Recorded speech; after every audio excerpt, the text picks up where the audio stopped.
let's see here. There we are. Look at that timing. I Good just more. sat Oh, down okay, a good. minute ago. Good, good, good, Good. good. Okay, well, bless your heart. Okay, I know. Okay, check it out. you're so Once funny. I mean, once I get them all recorded, I'll have a total of 278. And that's just the tip of the iceberg, I'm realizing, because if I've got, let's say, 100 parts with massive traumas, each one of them is going to have anywhere from 3 to 10 mhm, mhm. subparts. And what I've realized, all these months as I'm filling out this, let's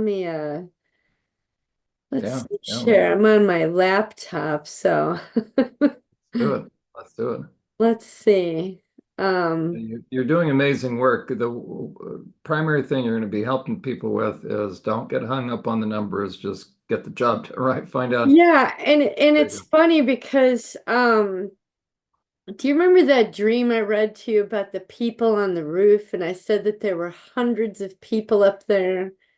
And I remember making kind of a quip at the time. If I wonder if those are all my parts. Remind me. Oh gosh, remind me of the dream. Remind me of this. Well, it was the dream I had about going to school, walking to school, and my friend meeting me, and we went. Where I thought I was in a parking lot, and then we saw Jesus flying over us.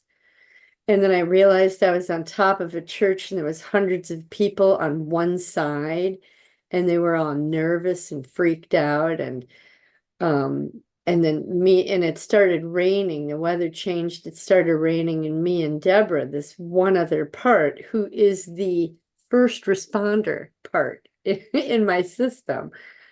And we went and hid in an alcove, and then Jesus walked up the stairs, and I thought he was going to walk past us, but he didn't. Oh, okay. I'm my apologies. I do remember. I do remember. Yeah, and we had a moment, whatever, I don't remember what he told Wow. me, but that dream, I remember I kind of quipped, I bet those are all my parts. But inside of me, I was thinking, well, there's hundreds of them. It can't be all my parts. I thought, well, no, there weren't hundreds. There was just about 1 or 200. And now I'm realizing that my first thought was, yeah, there's hundreds. I'm thinking I might have 400 to 500 parts if I just extrapolate out from what I'm experiencing with these few is, oh my goodness. So anyway, this chart with you on the You wounded have an kid, ever expanding city. It's gone from a little town to a city now. it's gonna be, yeah. But this part on the wounded kids level said the primary backup support, secondary protector and substitute, and then the comforter, primary, secondary comforter. That's good. I didn't really get it until now.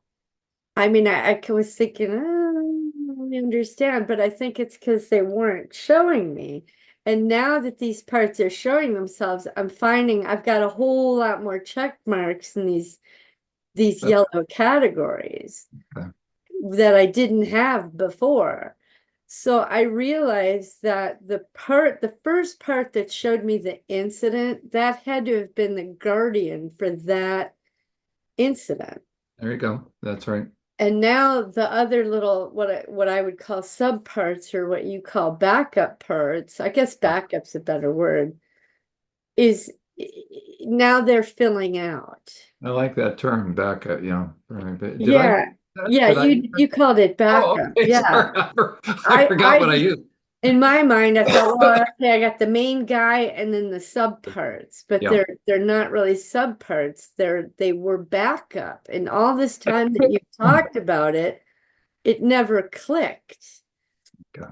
Make sure yeah, I'm pretty sure I'm recording.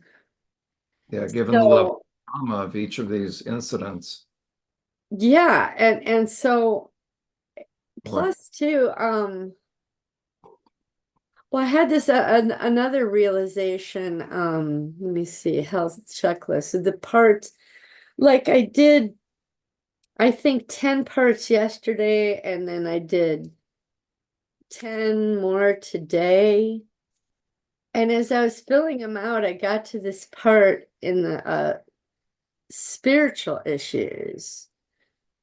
And we put on there now music and songs, it doesn't have to necessarily be spiritual. I would think the holiday songs, yeah. So this Right. could probably go under, MK Ultra. Well, not real spirit. Anyway, these 10 parts were like, I'm like, was there any music or songs? They're like, yeah, there was music playing in Oh, the background.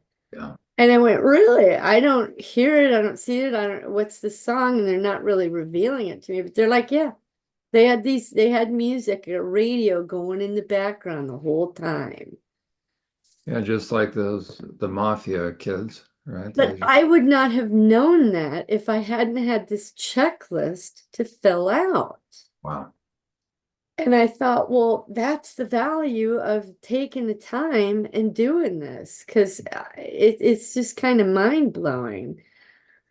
But like and that part in particular was James, the one who had to twist the cat's head off.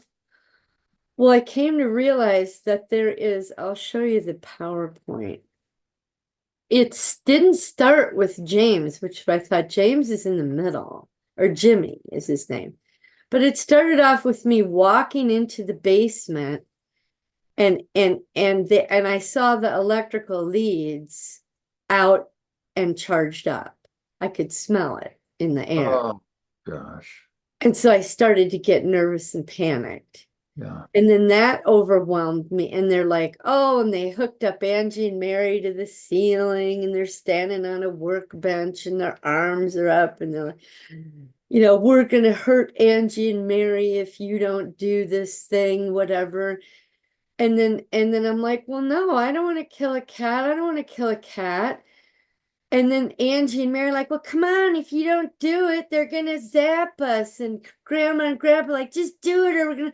And so there's this frenzy of them all, like a cacophony of just, hurry, come on, do it. They're gonna hurt us, blah blah blah.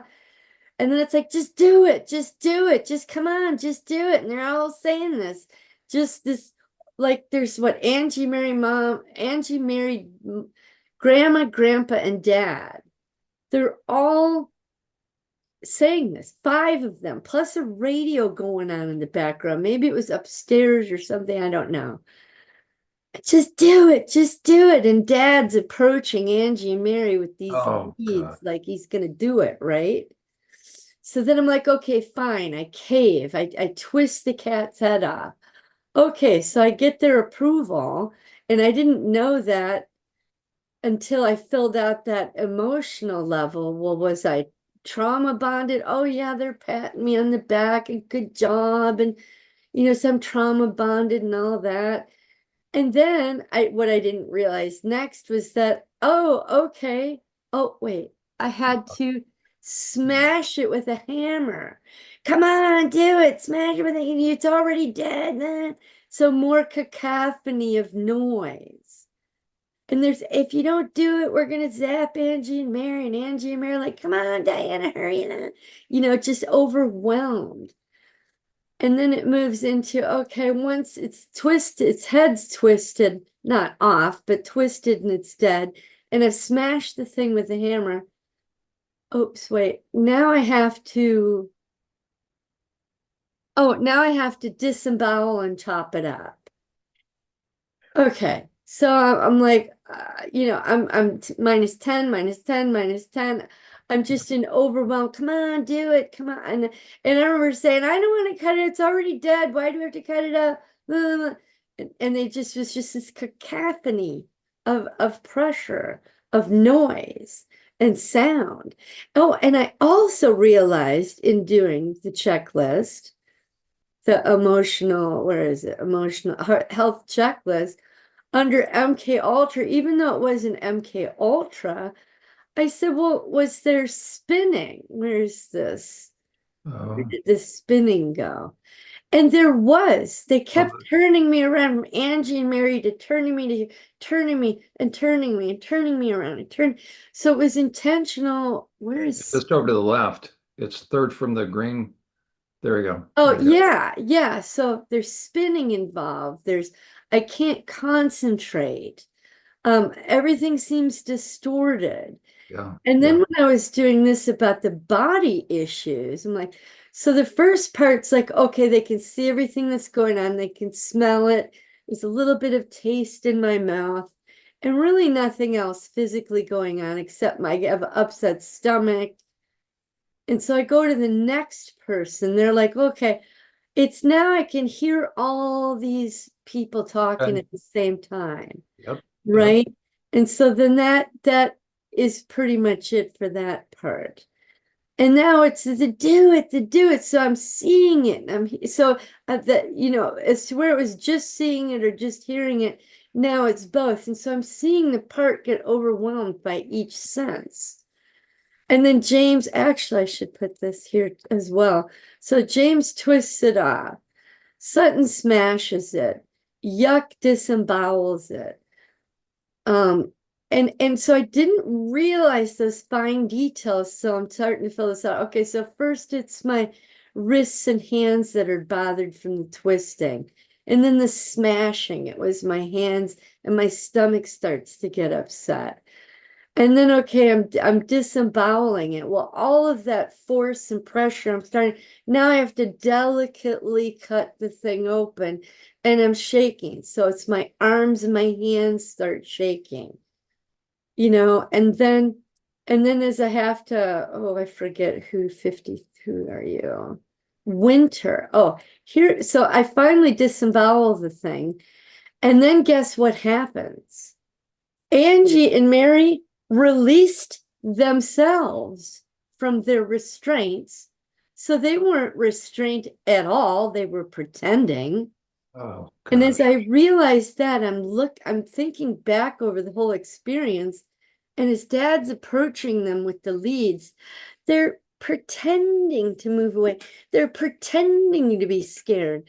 So they were in on the whole thing. They weren't being manipulated or oppressed. They were co-conspirators with dad and grandma and grandpa. And when I realized that, I was just furious, Yeah. furious, John. And that's what the wink was, because when they released themselves, dad winked at them. Angie beamed, and Mary kind of beamed, but she didn't dare go too far because, Angie was the one that should be proud. Mary would have to kind of suppress hers. Oh, it's just like, are you kidding me? So, that whole progression filled in so many details. And it's interesting, Diana, even as you're speaking, I wonder if you would have gotten all that If I hadn't filled out these checklists, and you allowed yourself uh, to get honest, good and angry with your sisters already. hmm well, and I don't know if you went through the journals or not, but I remembered a Haven't. couple. If we could go through those, that would be I good. remembered a couple of other incidents which Oh, were not torture related per se. Oh, I forgot to open them. I was so and my apologies. It's preoccupied.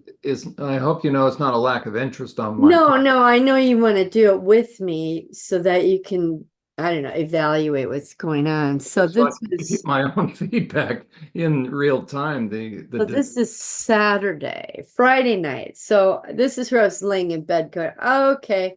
So Sarah split. I'm thinking, okay, so remember I had to peel the skin? Yeah. And then after that, then I had to go upstairs. Well, that was the next page of the experience. For some reason, she called herself Paige. And then when I walked in, I had confusion. I think her name's Connie. And then that moved to vomit, who you already know about. And then after that is when I got to run outside into mom's arms. And then mom took me to the bathroom, and I remember that cold tile. And then we were in the car. I was in a daze. So I don't know if this is one or two parts here. And then after that, we got home. I remember sucking my thumb a lot again as a comforter and rocking a lot as a comforter and having the TV in front of me to distract me. So I'm like, okay, these are comforter parts. And then a few minutes later, I remember this, and I've known this my whole life, but the details filled in. Angie and I were standing on the playground before school. I think I was like starting first grade. I was in kindergarten, I think, or starting first grade, something like that. We were in our winter coats, hats, and mittens. So it had to be, my part's telling me kindergarten. And I'll just put that in here. Kindergarten. We are in our winter coats, hats, and mittens. It's very cold. I'm telling Angie I don't want to go to grandma's again.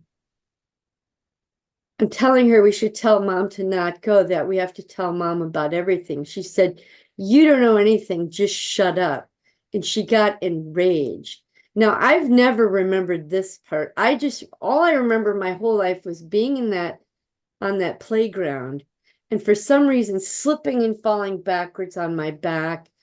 I lost my air. I got the wind knocked out of me, and I'm gasping. And about 10 years ago, I remembered Angie just standing over me, looking at me and not helping me. And that's all I've remembered all these years. But now I got the details, which was that I'm telling you we should go tell mom and all. She said, you don't know anything, just shut up. So Angie got enraged and hit both my shoulders very hard.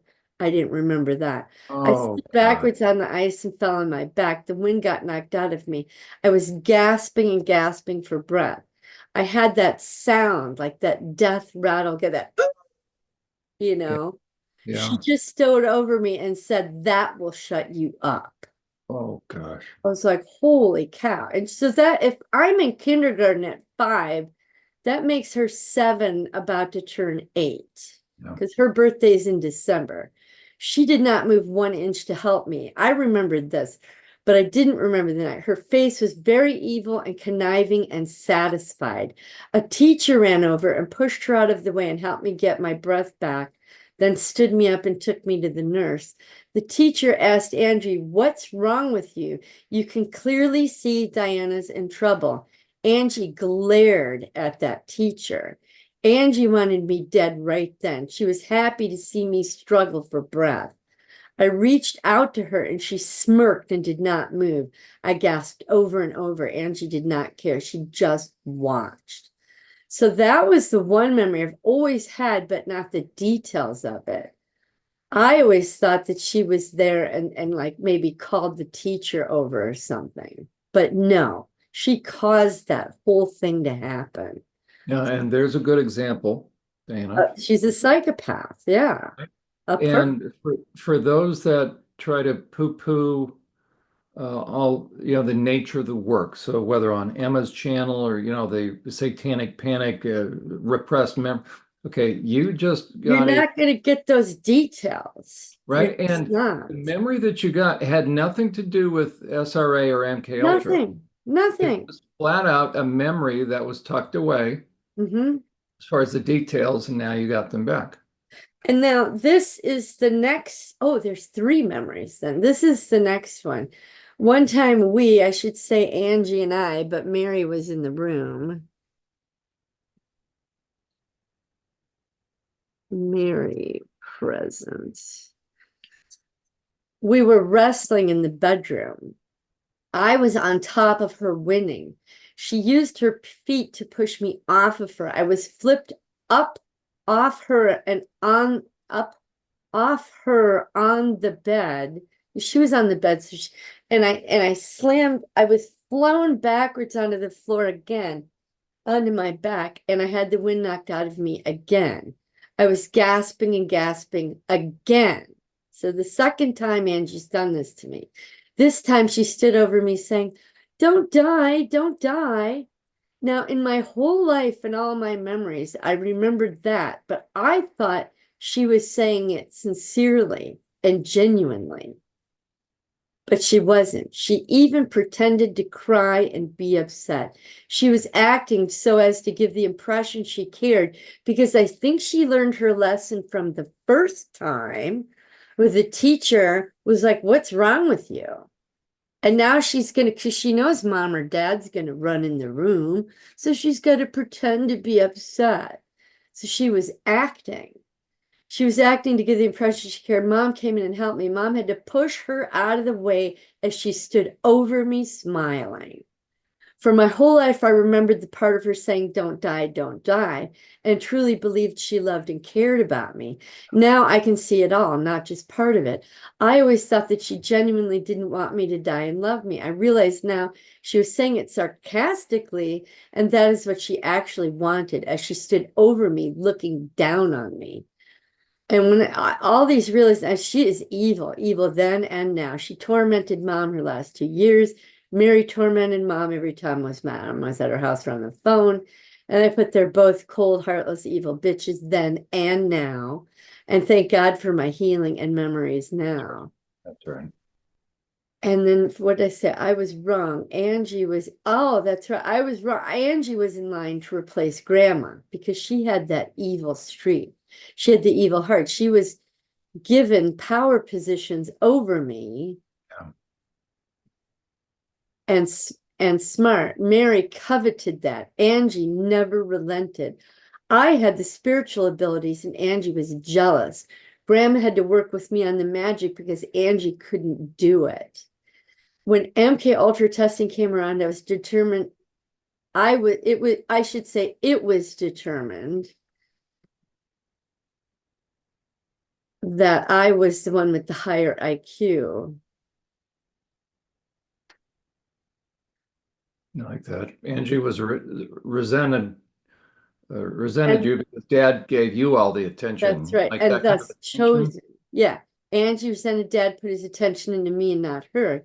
It was a power struggle for her. She had to suck it up that I somehow surpassed her, higher spiritual power and higher IQ. So she decided to degrade or use me, play Yeah. on my naivete and good heart. She knew I wanted to end and heal all this shit. She perpetrated it subtly and overtly. And what a Mary tried to play me off Angie to have her own power. Me. I don't know how I wrote it that. Use me to combat Angie and help herself to my abilities. And I put both cons. Because I was in between them being pulled, I tried to make the peace, always unsuccessfully. They couldn't have it, just like now. Now I'm going to remove myself entirely, let them eat themselves alive, let God kill them. Yeah. And I said it was a competition of evil. Yeah. Mary was always beguiling me. Angie is this, Angie is that. Believe me, I know. Mom is stupid. Mom is done. I've got the 100 husband, children, a house and money. We go to church. I know it all. You're not worthy. You don't know shit. It was basically how Mary talked to me. She withheld my niece and nephew as soon as they could begin to talk for themselves. She cut me off as soon as I placed a boundary. You use me and suck up my energy and time and always make me choose her over Angie. Angie always makes me choose her over Mary. Neither one gives a damn except to be in the power position to use me. And I put F both of them. So my mistake is thinking they have a conscience or hearts at all. There. So that was the first note. I was like, wow, okay. And then the next night, I think I put in like 10 parts, gave them existence, new life, the whole thing. And so I sat, or no, the night before I did that. And so we blew up 30 prisons and we all had a good swim. So like those 27 new parts plus a few others blew down. So I was laying down. And that's when I realized, oh, Caroline split. She didn't just have the 3 parts with the bestiality. There was the after. So we had the shot. They gave me a shot. Dad carried me to the house. There was a doctor waiting. He put stitches in me and then ointment on me. And so I just wanted to jot that down so I didn't forget the parts names.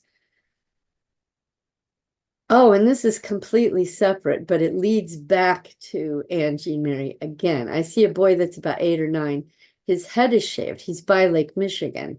I can see the tide moving out. He turns his face to me and his nose and mouth are smashed in and bleeding. He's missing his front teeth.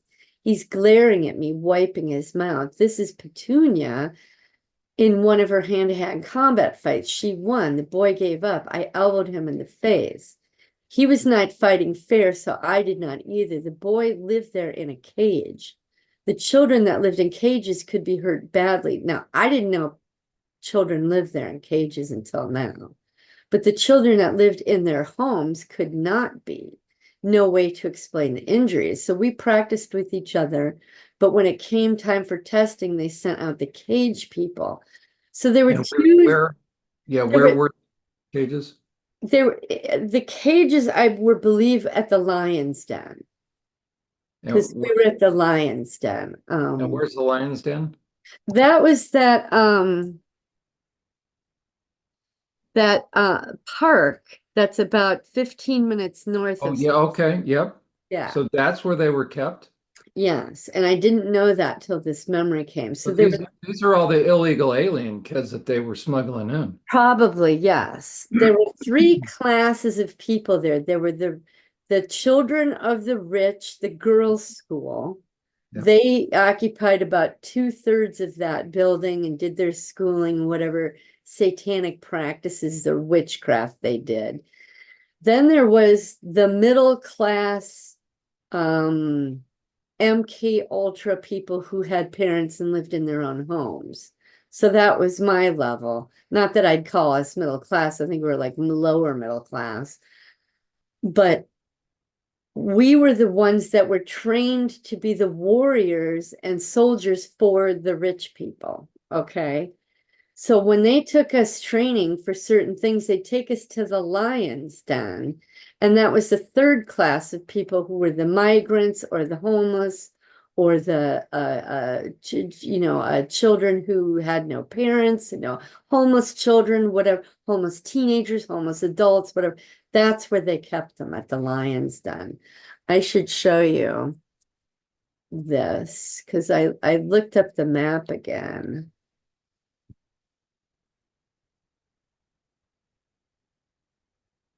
Okay, Mequon. These are all just Nazi individuals. Yeah. It's just Nazis that have continued. So here's Concordia University, where School Sisters of Notre Dame is. Oh, see, now I'm not finding it. Oh. Yeah, Lions Den Gorge Nature Preserve. No.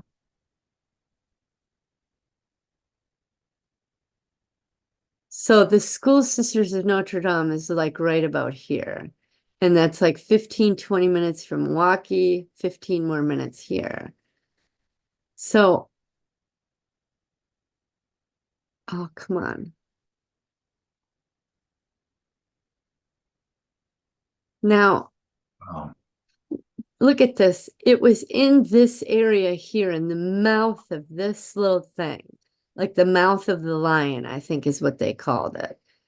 Now, if you'll notice on this schematic, there's a road that leads you here probably to go boating or whatever, and nothing else, right?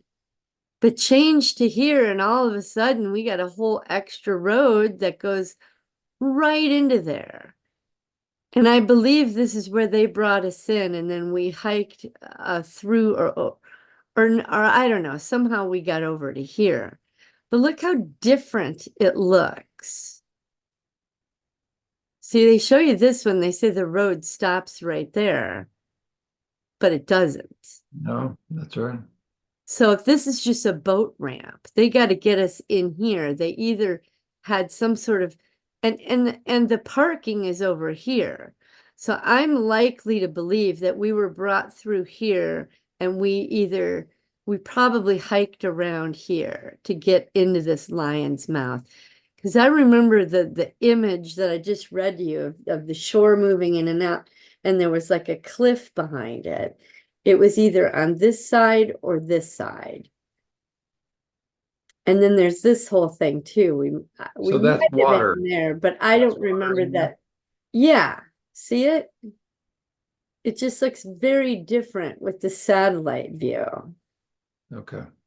But I remember it not being such a large expanse of space. It was narrow. So I'm pretty sure we were in here. And see how covered it is with trees and stuff? Yeah. Yeah. I think it was in there.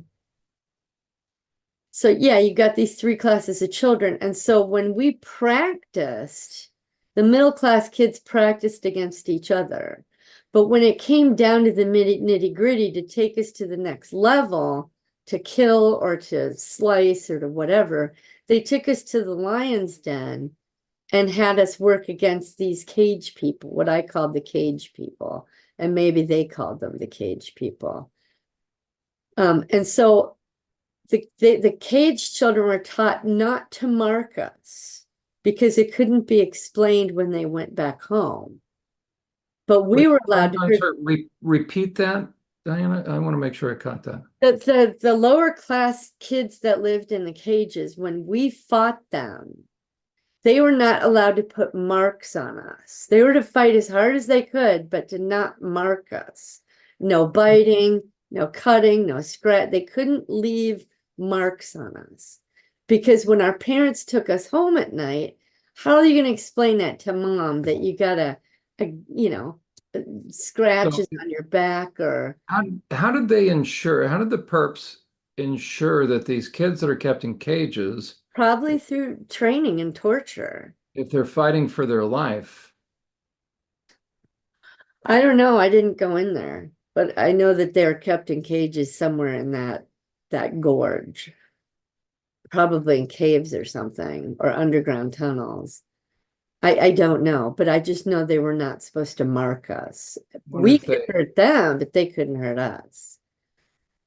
I said the children in cages were very mean. As I thought that, I had a shudder move from my right side thigh down to my foot. I don't believe anymore. That boy bit me. I know it. That oh, that boy bit me in the thigh. After that, I got over him, smashed him in the face with my elbow. I knocked out his front teeth. Our practice on it was on the sand by the lake shore. Now it wasn't the lake, not Lake Michigan, but the Lion's Den. It was like a runoff area with cliffs above and around. The children that lived in cages were at the Lion's Den Nature Preserve. The children we practiced with were at SSND. After he bit me, I got furious and flipped him over and screamed at him, "You're not supposed to mark me." That's when I smashed him in the face with my elbow. So that memory stops. A few minutes goes by. And then Dylan, the military part, that's like 22 or something, that had the waterboarding. Oh, okay. So he's saying I split to throat, to chest, to upchuck, to air, to light, to answer. oh, do you want to underline those or you got That's that? why I highlighted them. I have Yeah. them written down on my little sheet over here. Wow. But when Petunia, this girl I was just talking about up here, came out and tried to fight. So she was triggered when she walked in. I can hear someone calling for their backup to come and help them hold me down. They were saying jokingly, "This one is a fighter." So Petunia walked in, and then all these parts were created. And I believe Dylan is the chest part. And when it says, well, I'm sorry, when you wrote they were saying, who's they? Oh, the soldiers. You'll hear that later. And then August pipes up, the one that was electrocuted with his foot in the bucket, said August had bucket, curl, grind, question, and stomp. There we go. And so now they're both telling me August and Dylan had 2 rounds. The first round was to wipe out the circus in Himmler's castle remark that I made so that I would not ever do that again. And then there was the chimera rapes and interactions. Then the second round with August and Dylan was to wipe that out. So it's to wipe my memories. So the next afternoon, And really, it's simply just giving the message to the parts to suppress themselves and keep their mouth shut. exactly. Yeah. Well, create amnesia, wipe it. you Yeah. know. So I wonder if those people that you and Cameron worked on and, you know, Well, supposedly wiped their memories, if they don't have 500 parts down there suppressed. so Because that, yeah, right. So what somebody would call wiping memories is just taking the part. suppressing it so deeply, There you they go. There you go. disappear. They just And disappear. Diana, that's key to help people. What the message, a big part of the message you're going to be able to share is exactly that. The Well, memory is yeah. wiped, right? To help people understand that's how deep you have to go to truly get healing and get your memory back. So they're not wiped. They're just, these They're parts are just, so suppressed. Yeah. there you go. And There. that woman that you and Cameron worked, I remember I saw an interview of her and she said she came out of it. I guess she was in there for months and months, didn't even remember her children or her husband. She was completely amnesia to That's right. her previous life, all of it, you know. So that's what I think happened. So I remember seeing that. yeah, Chris went for a drive, and so I'm like, okay, I'll sit down and work on my parts, but I was kind of fried, and I thought, well, let me have lunch and take a little nappy. Oh yeah, my neighbor is playing that song by Whitney. Oh, Ain't it shocking what love can do? I get so emotional every time I think of you. Ain't it shocking what love can do? And it was this shocking part yeah. that kept Yeah. going through my head. I went out and beat on Ted for a while and beat on those army guys. This was before my nap. So I was feeling a bit drowsy. I'm going to take a cat nap. So as I'm laying there, is telling me that when he was told to put his foot in the bucket full of water, he couldn't do it, wouldn't do it. Was too petrified. He could see the wires connected to it. So the army guys came and grabbed my right ankle and put it up to my right thigh, and then picked me up and put my left foot in it. Then they lowered my right leg. Then they electrocuted me. They had my arms above my head strapped to something on the ceiling. Now, Dylan said, when Dylan was waterboarded, he was reminded when Dad drowned Collie at the lake. And now when August was electrocuted with his hands above connected, he was reminded of Stretch. So I think it was, they walk in there. I think the soldier walked in, who is Avi. Kali gets triggered, Sophia gets triggered, and they split into these parts. Yeah. Yeah, so Sophia went down electric communion basement with my hands tied to the pipe on the ceiling. So Stretch split off into Kick. Now this is the child saying, yeah, I kicked, I peed, I dangled there, my hair was in my face, and I was blindfolded. So okay, I wrote those down. I still have to put them in my thing. Dad had it, and so she's telling me her story. So I'm flipping back and forth between similar tortures. Dad had like a 2 to 3 inch thick leather cloth connected to the rope hung from so that my wrists would not have marks. Same thing for August. Dad would blindfold me, which would be Sophia. But this is her talking. So it's not the narrator. Dad would blindfold me because I would start to kick him away when I saw the leads coming to me. Now, August was hanging in such a way that his foot was not solidly on the ground in the bucket, and sometimes my right leg was strapped up so I could not kick. When I was electrocuted, my body would shake my foot inside of the bucket and splash water around. So August split off into hop because I had one leg. That overwhelmed me. Now I'm hanging with my leg tied up. Another part. Now I'm another part electrocuted and split. I think August is the electrocution, and then another part seeing the water splash. And then they would stop and I would, go like this, and they would slap me to wake me back up. And this is the military base. Yeah. If I started to pass out, they would slap me awake and then started the process again. So Dylan, now this is the waterboarding, split off into men for the men holding me down, then straps for the straps holding me down. Dylan was also blindfolded. So all these parts that had similar experiences are filling in the details, even though they're 17 years apart. Yeah. After the waterboarding was stopped for a moment, the blindfold would be taken off and there would be a bright light. Then they would question. Diana, hold on. I'm sorry. Let me go back to what you just said. I'm processing this. So do you think, okay, so now fast forward, you're 20, how old were you? 22? Something like that, yeah. Yeah, 22. No, I got out of the army 21, so I was 20. 20. Oh gosh. Okay, so they're No, torturing. I got out at 22, so I was 21. Sorry. Okay, so we've got a 21-year-old girl. They're torturing her, just like in Abu Ghraib. And so they learn the art of this and then go to Abu Ghraib and do it to the terrorists. Um, so as you were undergoing this, the parts from the past came forward. Yes, because they were That also makes sense. electrocuted and also blindfolded. Yeah, see, that really makes sense. Oh, Because yeah. because they're familiar with taking that kind of pain and it draws them forward to come help. Yeah, exactly. Like I said, the soldier walked in there because the very first time, because I was confused. I'm like, I'm on guard duty. What are you taking me downstairs for? Walking me down this hall, and why do I have two soldiers next to me? And we'd walk into a room, and the first one was the electrocution. I saw the bucket with the lead. So instantly, Yeah, Sophia is triggered. that's right. That's right. And so then Sophia splits off into, okay, well, this is a whole new environment, a whole new situation. Now I'm August, and August is splitting. Yeah, And yeah, the same thing happened when they took me downstairs.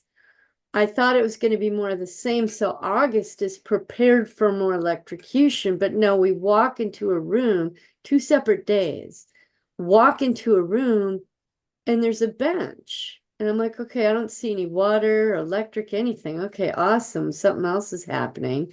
So I'm nervous, but I sit down on the bench and relax a little to realize, oh no, the men came and laid me on the bench and pulled the straps from underneath, strapped me down, and then started waterboarding me. So August walked in there, but then August split into Dylan, who then split into waterboarding parts. yeah, yeah. Yeah. But also he was also triggered the part of me as a 6 or 7 year old that dad took out into the lake and wanted me to give him a blowjob under the water and I was drowning. Yeah. So those parts were interplaying with each other. When the water came out and I started drowning, that part got triggered, but then got overwhelmed and split, split, split, split. Yep. Yeah, and they're like, what, 15, 17 years apart. Again, Two this two is Fort separate distinct sets of parts. and this is Fort Bliss. Yes.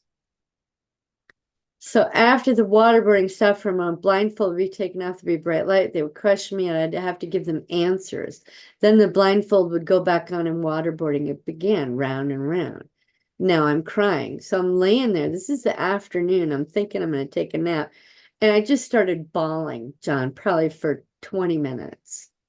I had the side door open. I was thinking, I didn't realize till after, oh shit, my neighbor might have been heard me crying. But just before that, he would have heard me screaming at Ted, so nobody bothered. So there were two army guys that each had my elbows as they walked me down the hallway because now this is my second trip down there and my electrocution part is keyed up. So they knew that, I might struggle to get away. One of them opened the door. They both led me in the room when I saw the bucket. Oh, I read that.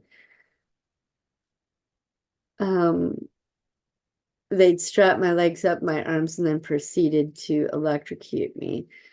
The first time they pulled me off guard duty, I didn't understand. I couldn't figure out what they could possibly want me to do downstairs. When we walked into the electrocution room, Stretch was triggered, knew exactly what was going to happen. That's why she started fighting.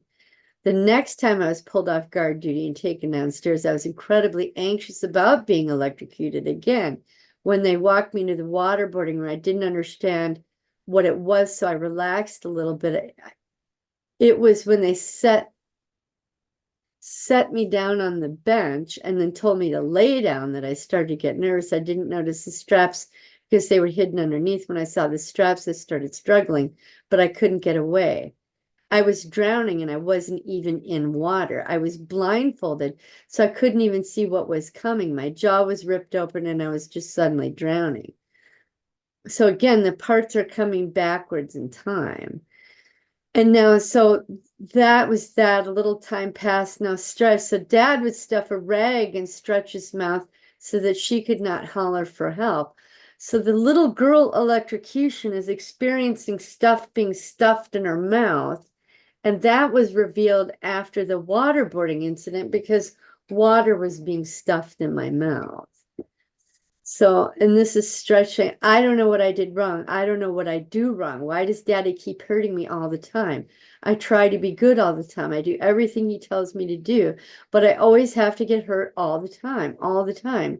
Angie and Mary just snicker. So this was another part letting me know Angie and Mary are just as culpable. So why won't they help me? Why won't anyone help me? And then she moved into despair. So why does he keep hurting me? I don't want to do this anymore. I wish I would just die, but I never do. I asked God if he could take me away forever, but I never die. There's always more. So now we're going to the little girl who's being drowned. When Dad had me under the water, he told me to suck his dick good. Then he pushed me underwater as his fist clenched my hair. When I went underwater, I was grabbing at his hand. Now the highlights mean parts. I was grabbing at his hand to get it off my hair, and I couldn't. I couldn't breathe, and I was panicked. I grabbed his pink penis, thinking that might make him happy.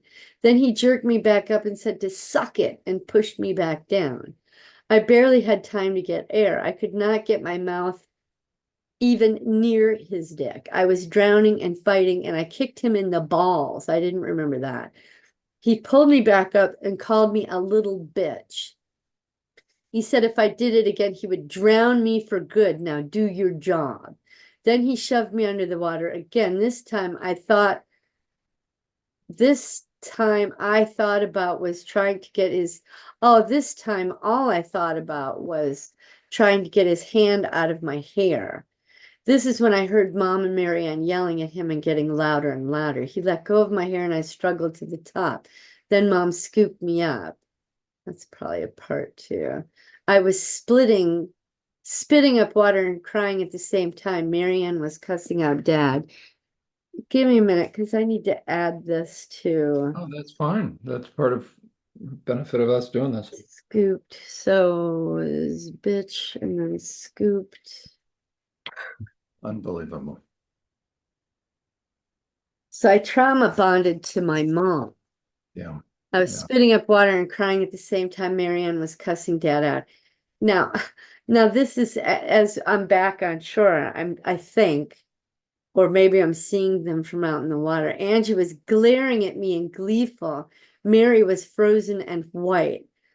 Now, I think Mary's mentality was that, yeah, she tried to be and embrace the nasty like Angie, but she didn't get the same kind of approval from Dad. Yeah. So because of that, she, I think, fluctuated between thinking, oh, well, shit, if I don't respond right, that's going to be me. So I think that's why she would freeze and get pale because she didn't know how to react. She couldn't be like Angie, and she wasn't in my position. So she was like in this in-between state. Yeah.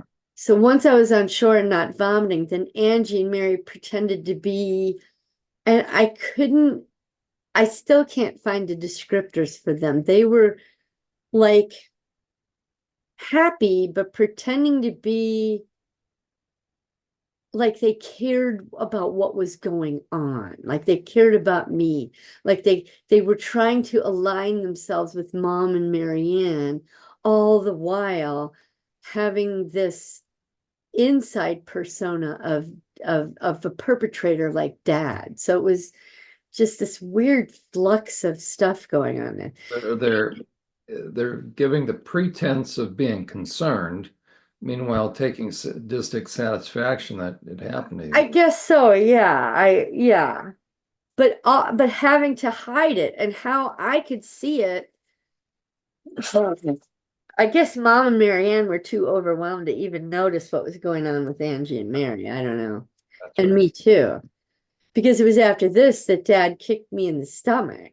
I don't know if you remember that, the karate kick part. So this, And I forgot the order, but yeah, yes. after this. So I'm not sure. They just looked down with no empathy whatsoever. I'm sure they were happy it wasn't them. Angie always seems to get this strange look in her eyes, almost as though she enjoys seeing someone else in pain. Mary's eyes just seem empty, but she tries to copy Angie. And now this is just was kind of like a flood of kind of adult realizations. So I'm thinking about all this. Okay, so Mary had it drummed into her to copy Angie, just copy Angie, follow what Angie does. And I was supposed to copy both of them. Angie will show you, just do what Angie does. Well, Mary broke away and found her own way to be evil. Instead of copying Angie, she found her own way. I never liked copying either one of them, although I have to say throughout my life, I thought that I should. Angie leads the way. Look at Mary. She knows what to do. Grandma and Grandpa and Dad would say this over and over again during various rituals and tortures. So now we go back to James, the part I was just telling you about with the cat. So when James was put in the basement to kill the cat, he couldn't bear seeing Angie and Mary tied up and threatened to be electrocuted. It hurt him a lot to see them that way. He wanted it to stop. So he killed the cat so that it would stop. He killed the cat so that they would not be hurting. And they never did get electrocuted. I don't know if they were ever going to be. It was the threat to get me to do what I was supposed to do. They played on my empathy. There we go. Angie and Mary were hollering from their restraints, just do it, or they're going to hurt us. I think they may have known that it was just a threat as well. Mary seemed a little scared, but Angie did not. It was all a manipulation. And they said effing C's and effing psychos. I wish God would kill them all. I pray that God kills them all. They were play acting. Dad would approach them with the lead, and then they would turn on their bullshit to get me to do it. Andrew would say, just do it. It's easy. Mary and I have already done it. Just kill it. They knew they were not going to be hurt. They played along with Grandma and Grandpa and Dad's game. Effing bitches. When Dad would approach them with the leads, they would move their bodies 1 or 2 inches and start screaming at me, just do it, and pretending to be panicked. I can see Angie and Dad looking at each other, knowing it was a big ruse, and Mary played along. A big show. Things got to a fevered pitch, and I was overwhelmed and crying and screaming, no, no, no. And I took the cat and twisted his head as hard as I could. So that's James. It felt so cruel doing it. Angie and Mary and Dad and Grandma and Grandpa are all talking and screaming at me, turning me around and around, because I believe the cat was behind one direction, Angie and Mary were in another, and so they'd turn me. And instead of turning me like this, they would spin me in a circle. Anyway, turning around and around in a circle. That, and I figured that out when I did the checklist, the emotional checklist or health checklist. It was a frenzy of voices, so there was another part, and emotions, and so I did it. I smashed everything. It smashed everything it could. So another part. Because when I sat down to list out these parts names, they're like, oh no, there's more. And it was smash, frenzy. Let me read them to you. It's, okay, leads, frenzy, do it. And then James, which I already knew. And then it was smash, yuck, and wink. From one incident, when I remembered before, was just the one part showing me the majority of the scene. But it wasn't until I remembered Angie and Mary's culpability did they fill in the rest here. There we go. There we go. That's right. So once I started smashing it, the cat, Angie and Mary released themselves and got down. Dad winked at Angie and Mary. Angie smiled. Mary halfway smiled and looked down. Angie has a wicked, wicked heart, and Mary thinks she needs to copy that, and she does. She thinks that that's power. And Mary knew if she beamed like Angie was beaming, that Dad would find a way to squash her because Angie was the oldest and his golden child. Mary was supposed to just be Angie's lackey. So Dad's programming of Mary was to give her just enough acknowledgement to be a perp, but without giving her a big enough head to really overtake Angie or harm Angie or overpower. You know what I'm saying? To be a sort of runner-up evil. Mary tried to push back against that and be a leader, but Dad would not have it. I was his golden child because I was the one he needed to break the most. In breaking me, he got points with Satan and against God. They knew my heart was different from Angie and Mary's, just like they knew Mom's heart was different from Dad's. They knew, and I had to look at my timeline, because they knew, because Jesus had claimed me in that ritual a few days prior to this. They wanted to break me down. They knew I'd split off and would not remember Jesus. They had put more effort and energy into me, and they enlisted Angie and Mary as their helpers. Angie and Mary were all too happy to do it.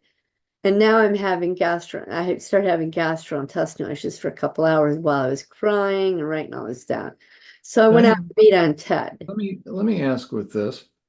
Um, as we've been working together, as you've been getting all these memories and helping me figure the interplay between MK Ultra and SRA, I'm concluding that, and we've talked about this, so let me see if this resonates. So I'm concluding that the MK Ultra perps look for these satanic families or the sadistic families. I Satanic. think they must. So Or we've got like little feeder families, a farm team to the major leagues.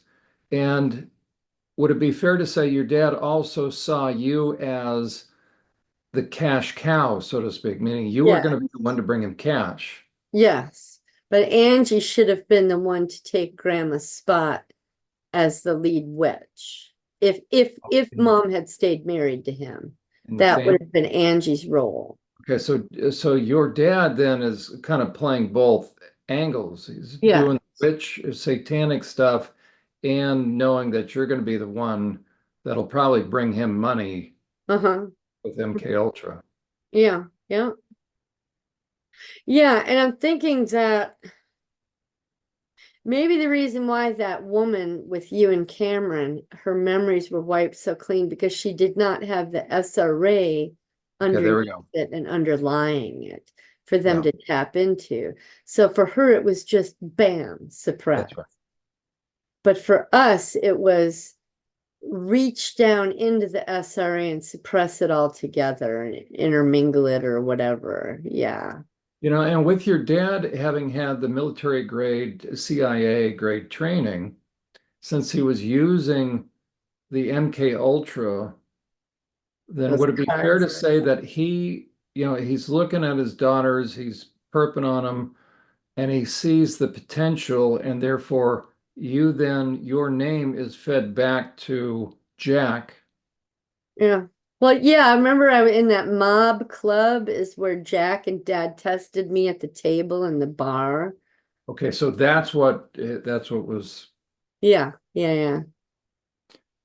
So, so I was okay. having gastrointestinal issues while I was crying and having all these memories, and so the crying subsided, and I had gotten up and had got a glass of water or something. I thought, well, I better get out and beat on Ted. So I was able to clean, and then after that, I cleaned the kitchen, vacuumed the house, finished the laundry, did the ironing. I was Uh, very tired, but I was okay, busy.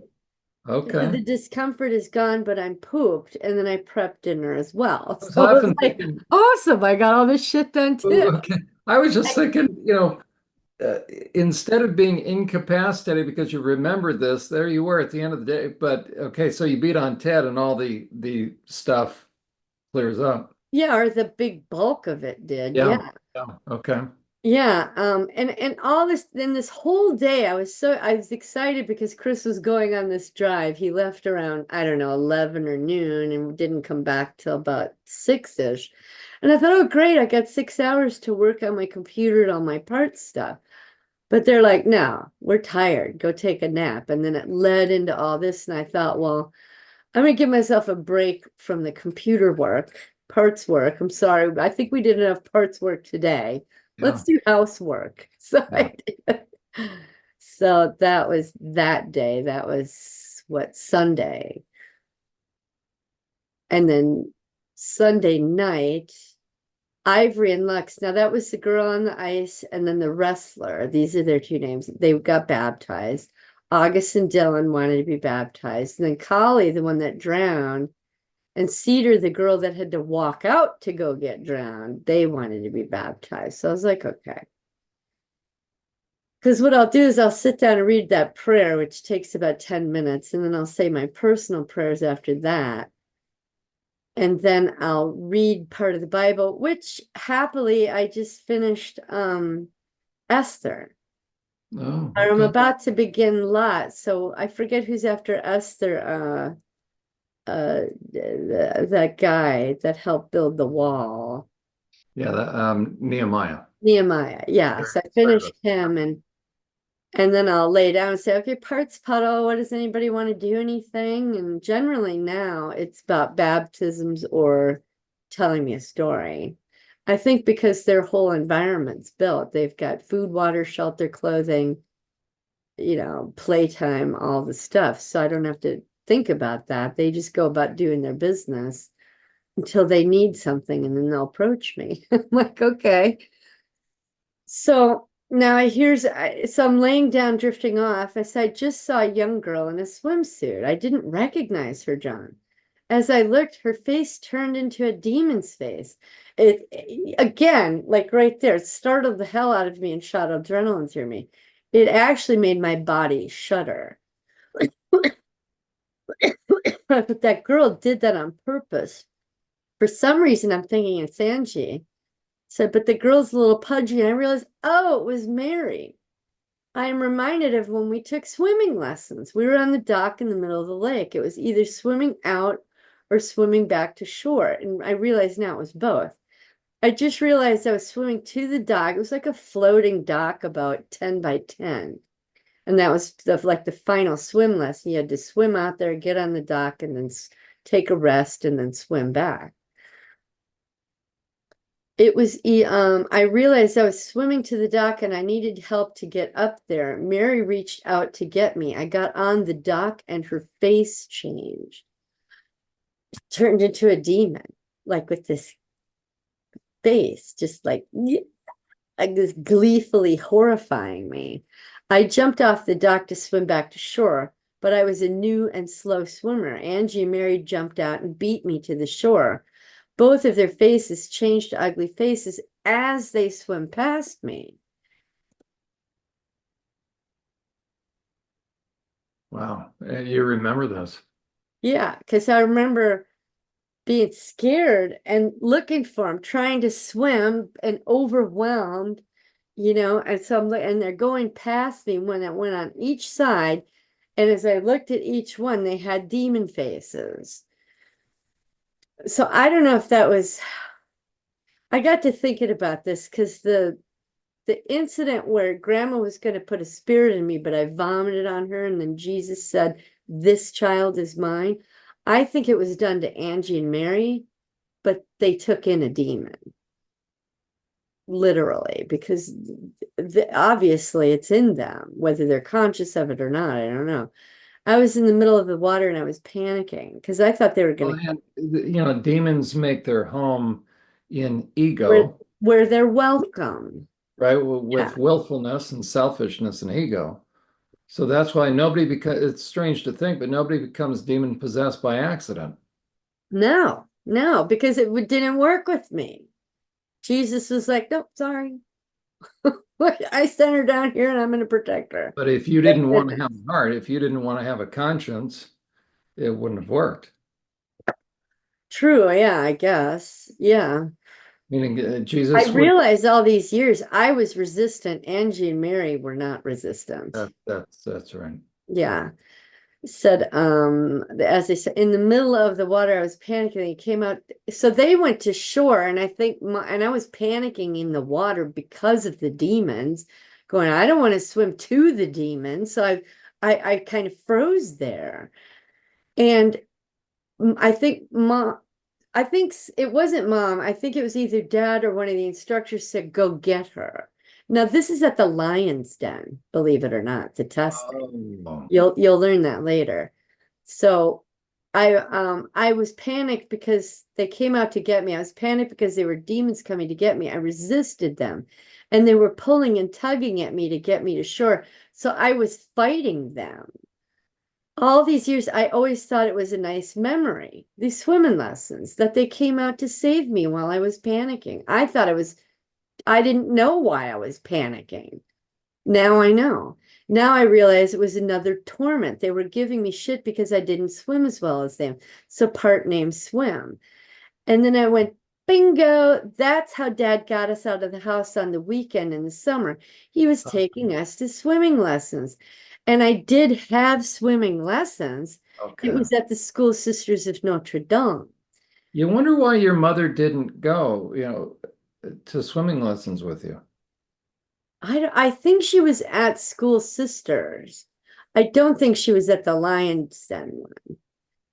So that I think that's why I was confused that mom was there, but she wasn't there. So I don't know. And I don't know if mom even cared for this place. I think she didn't care for this place now that we're talking about it. Even though she was a Catholic and this was a Catholic place, but she was married to a Baptist. And they're all SRA people anyway, and she's not. So I think they just made it uncomfortable for her. And dad said, and mom said, yeah, go take them, go do what you're going to Okay. do. Yeah. Yeah. I said, but I do remember lessons through the school or the city too, which right now I'm realizing it's SSND. Oh. Okay. And so that memory, and now I'm having a And number of, that's interesting, Diana. I just thought because that would have been their cover. So SSND would have done stuff with the community. and remember they had a pool in the basement with the tunnels. Remember Right. that? Yeah. See, and that's also where they're going to find the kids. That would be, oh, okay. Right. So they then open it up to the community. They can find which kids are in foster care. So they both give the pretense to the community that this is a normal school, but meanwhile, behind the scenes, so they may have had a contract with the city Yeah, or or something. like a People little from the YM. local area may have gone there for swimming lessons or just Because to it get, looks like goodwill, it becomes you like the YMCA kind of thing. that was their cover, There you go. probably There one you of go. them. So time, maybe a minute or two passes as I'm laying there sleep, trying to go to sleep. So I'm reminded of a time when we lived in Iowa on Elm Street in town. So we moved to Iowa. We were in a farmhouse for about a year, and then mom moved us to town because she had her own job and it was closer. We each got to have our own room. So mom had her bedroom downstairs and there were 3 bedrooms upstairs. So we each got to have our own room. I was 11 or 12 and Angie's like 13, 14. Now my room was here, Angie's, Mary's, and then there's a stairwell that goes down to mom's. But Angie's room and my room had an adjoining door, as well as each of our own doors out into the hallway. Mary's room was isolated to itself, but it had the attic door. So it was a creepy little room because we always thought there were monsters in there. So I was in my room exercising using the bar and the closet and twisting somehow. So why I decided, I pushed all my clothes aside, I grabbed the bar and I was like twisting and jumping and kind of exercising. I think when I filled out the consciousness level that she was at, she's Sarge. Sarge was saying you need to keep in shape because we weren't at SSND anymore. We're in Iowa. She's like, you need to stay fit. So I think Sarge was making me exercise and I was enjoying myself, you know. So in the closet twisting and jumping somehow. Angie and Mary were standing in the door, the one that connected to mine and Angie with the lock on her side. Mary's the one with the attic door and creepy. So they're not in the hallway door looking at me. They're in Angie's room, opened the door from Angie's side, and they're looking at me, making fun of me, and laughing at me. I intentionally did not look at them. I continued on, but I was now self-conscious as I was saying, get out of here. This is my room. Close the door. I couldn't lock it from my side. And it was a point of argument that I wanted mom to find a way to disable that door, but mom never could. They said I was a weirdo. My part is telling me that I did not look at them in the face too much because I was scared I would see the demons there. Yeah. So I'm also reminded of whenever Angie didn't get what she wanted exactly perfectly, she would give me what I call the glare. She would blow up and glare at me. I believe that was her demon coming through without actually morphing her face. Now, John, when I went to help her with her business, I was painting. And I, if I didn't get a paint line perfect, or whatever, and I'd say, Angie, there's so much work. Can't you go? But no, it's glare, and I'd be like, Jesus. And I would just fucking do whatever she wanted because, I just didn't want the stress. She would blow up and glare at me, and she'll do it to this day. I believe that was her demon coming through without actual, okay. So in her apartment last year, I remember telling her something and I was trying to get her to understand. I thought telling her that I had a high IQ would give me credibility. Right in that moment, she glared at me. I only said it because I thought it might make a difference and change her mind. So I wasn't boasting. I was just saying, look, I'm not an idiot. I have a high IQ, blah, blah, blah, blah, blah. But it did, but it didn't change her mind. She glared at me to shut me up. That's what her demon face is about. Shut me up. Mary is the same. And they do it with their voice too. They'll get this different tonality, kind of. So rather than morphing into a demon like they did when they were kids, now it comes through their eyes and their throat. Is what happens. Shut me out. So it was a terrifying face when I was a child to condition me. As I got older, all they had to do was either glare or look down on me. It shut me up. I remember once Dad let us stay up to watch a horror movie. Angie and Mary were very excited about it. It upset me a lot. Dad made me stay there and watch it. Angie and Mary were making fun of me because I got scared. And then all of a sudden I just saw a crayon drawing I made of cutting a person's head off. I was trying to tell Mom. Angie saw it and crumpled it up and threw it away. She glared at me. And I put, they were watchers and stopped any and all help. Yeah. That was their function, was to keep me in line. And they continue to do it after Mom divorced Dad, and they continue to do it to this day. To this day. So that was the journals, and then the more detailed realizations came in filling out all these different little pieces of the pie. And I actually had to make these graphs wider because so many parts were added at 10s and 6s. Because 6 is the highest level of repressed, or the lowest level of repressed, and then the 10 was the lowest level of wounded kids.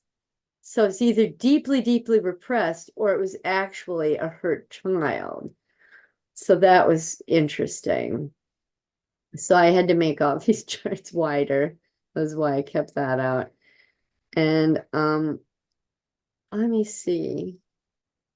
But yeah, the emotional. Diana, could you go back to the graph just for a second? Sure. For your presentation purposes? Yeah. The spikes where the Lord really, he stepped in. Yeah.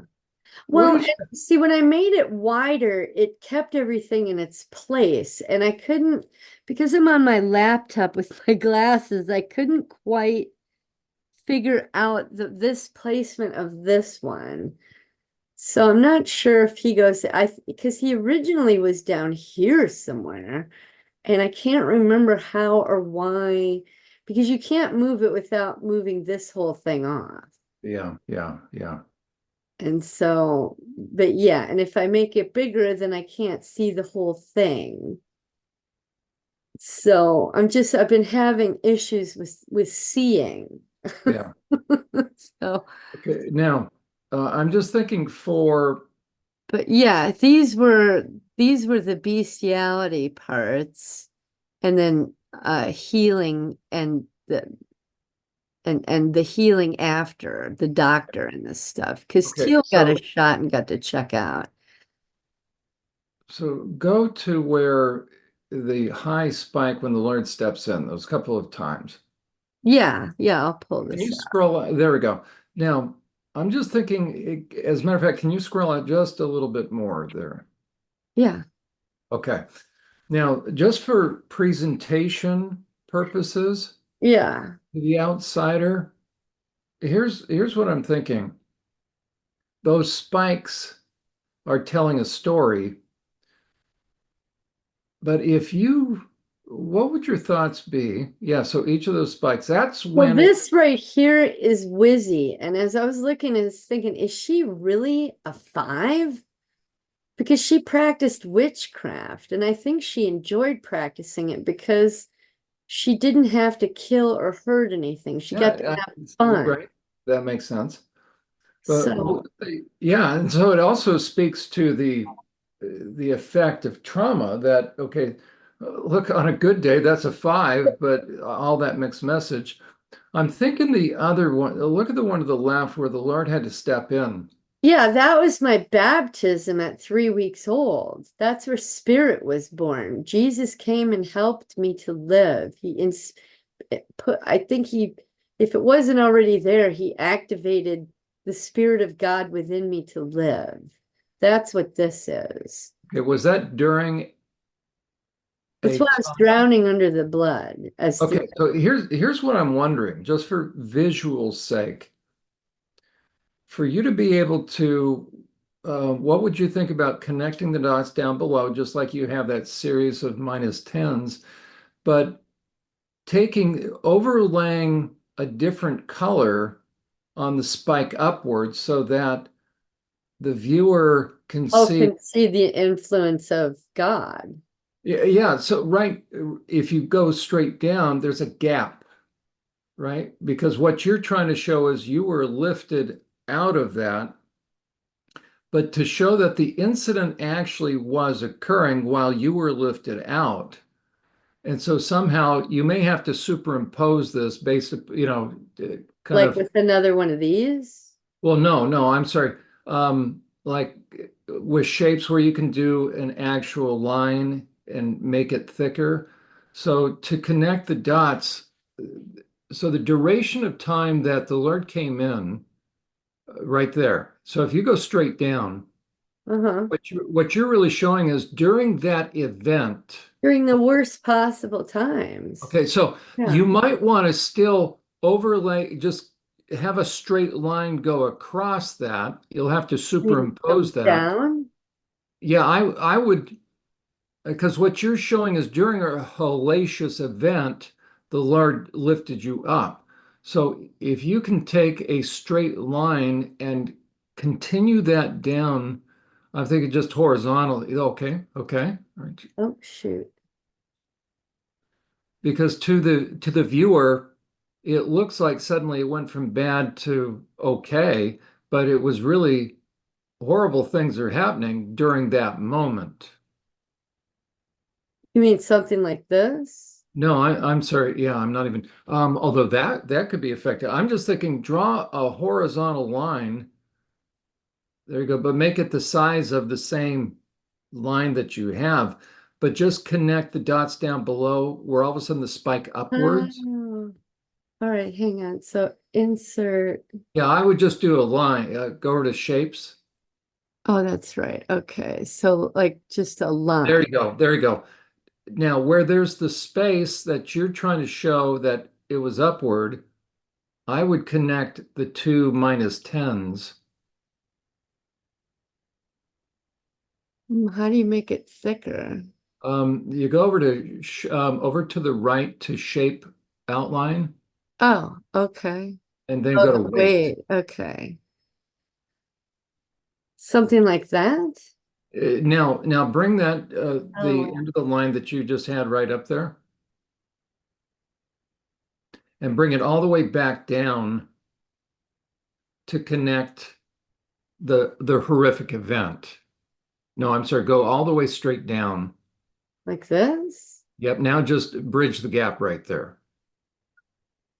I'm I don't sorry. know what you mean. No, I'm sorry. This is horrible. Oh, I see from here to Okay, here. there. So, Oh, I okay, should make it a that's white what I'm line. talking about. Okay, so now the visual, as a viewer is following you, they Okay. know that this is a horrific event and something very unique happened where the Lord stepped in, but the 10 horrible event is still continuing.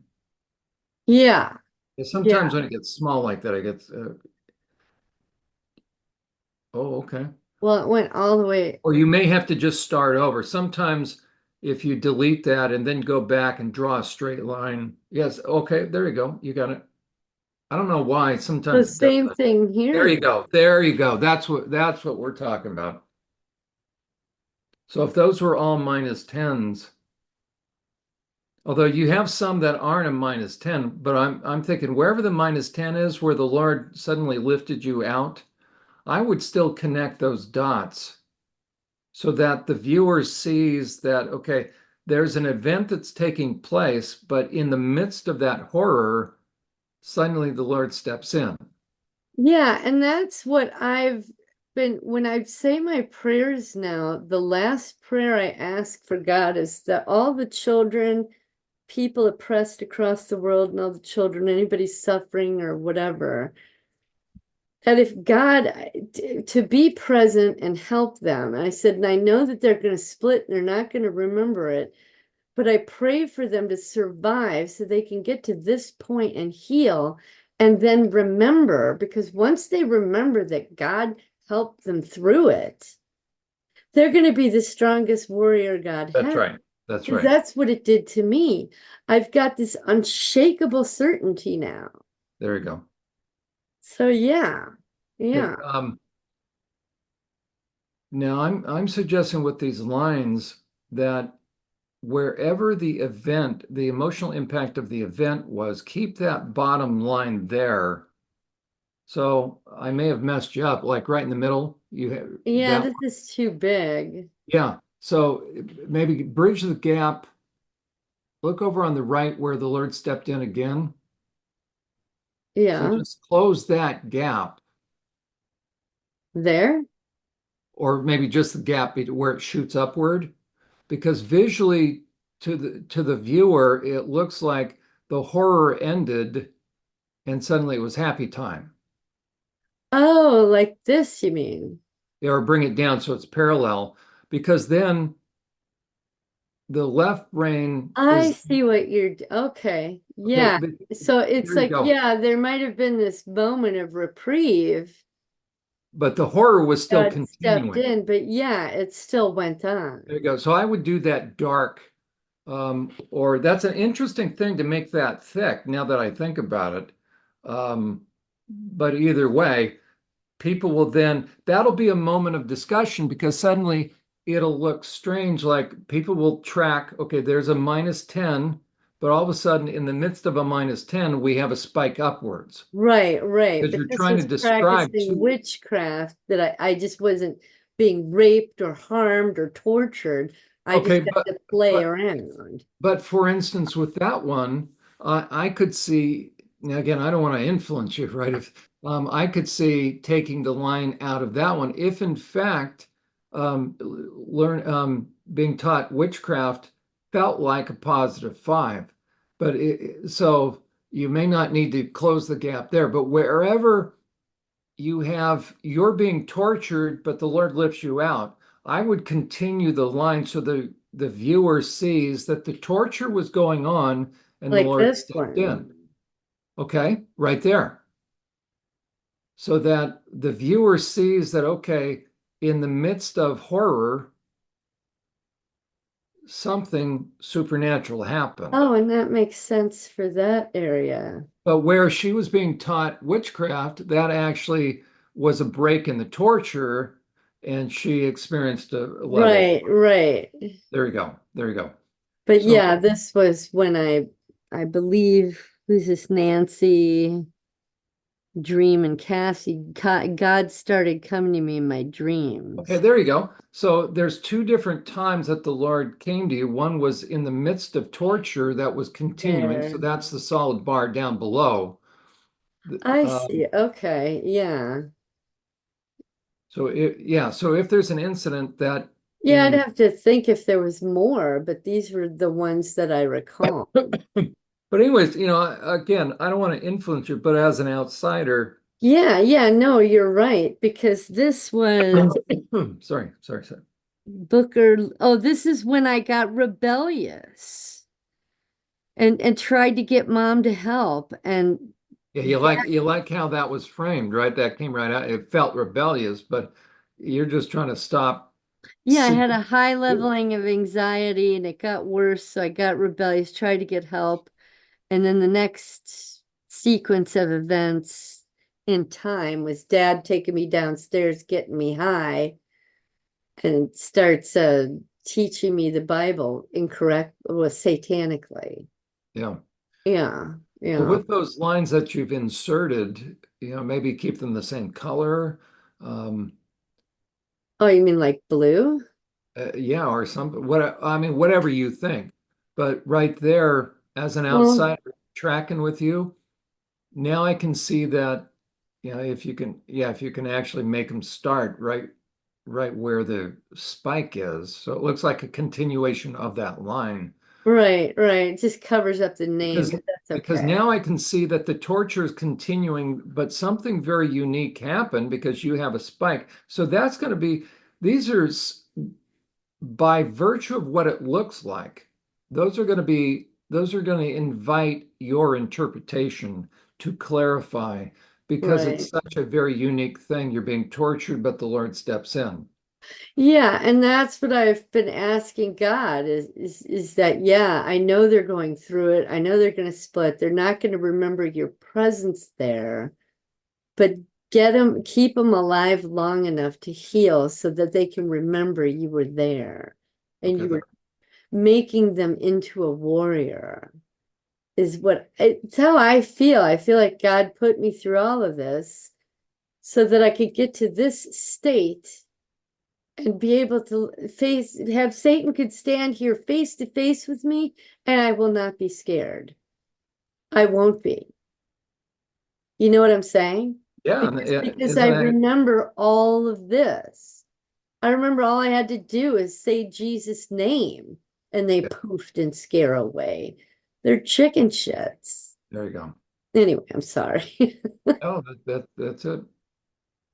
Yeah.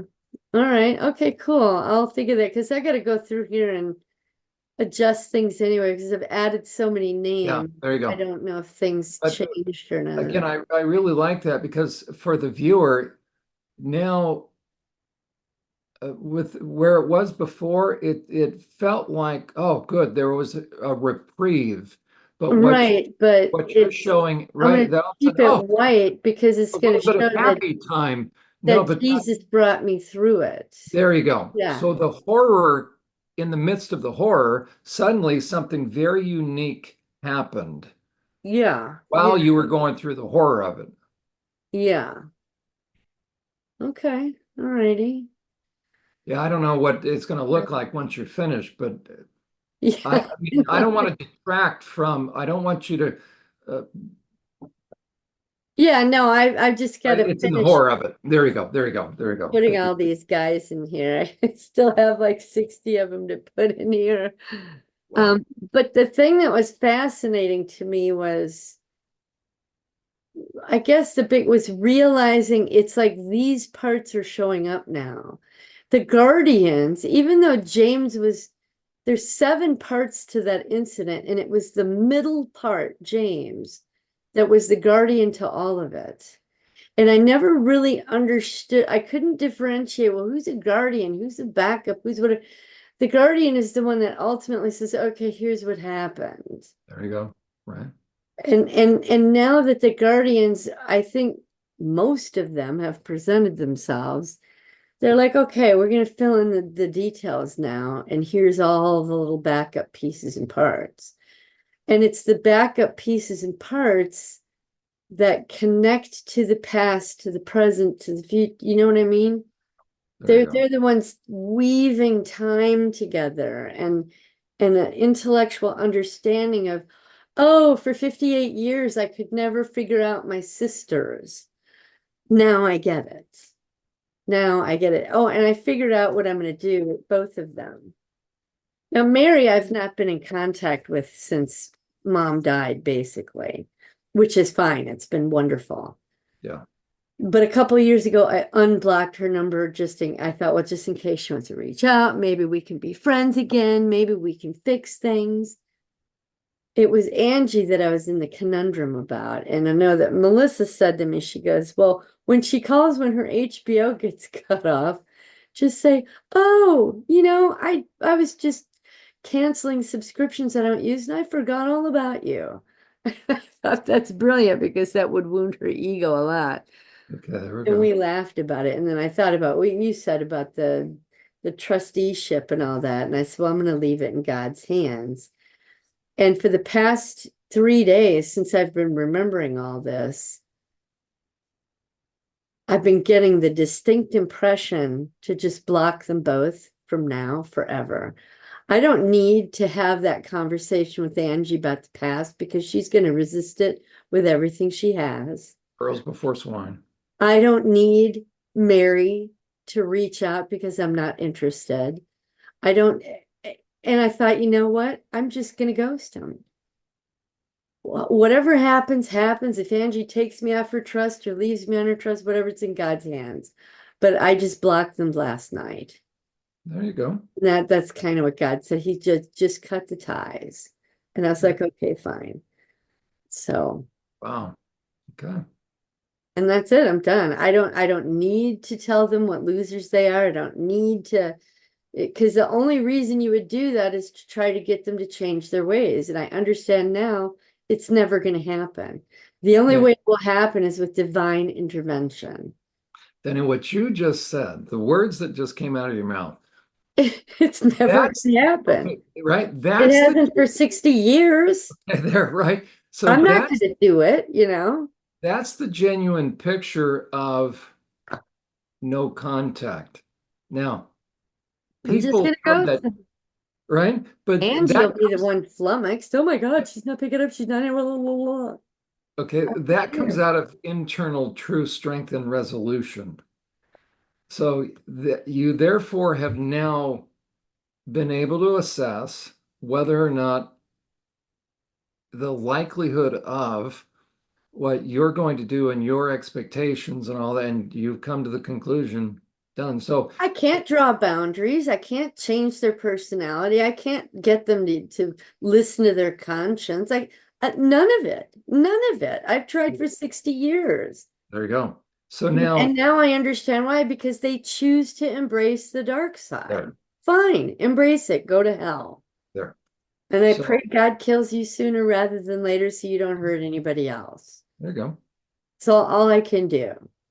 I Okay, mean, so what you've oh, I can done, show you my TED Talk. okay, okay, let's do it. But what's so crucial is there's a teaching out there. Another way to put it, that is telling people they have to go no contact.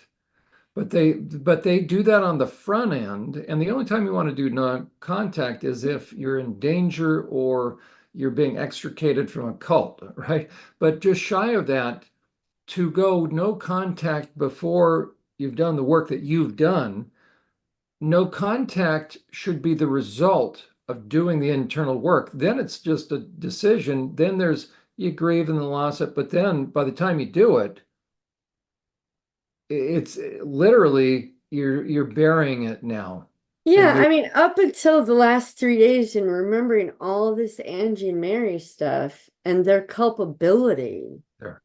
and being able to look at them as an adults and see the same thing going on in just a more subtle, finessed, finished form. I have no, there's a part of me that would love to have that phone call with Angie and poke her in the eye, but I'm like, why? What's the point? It's just sucking up more of my time and energy. There you go. You're getting nothing from me.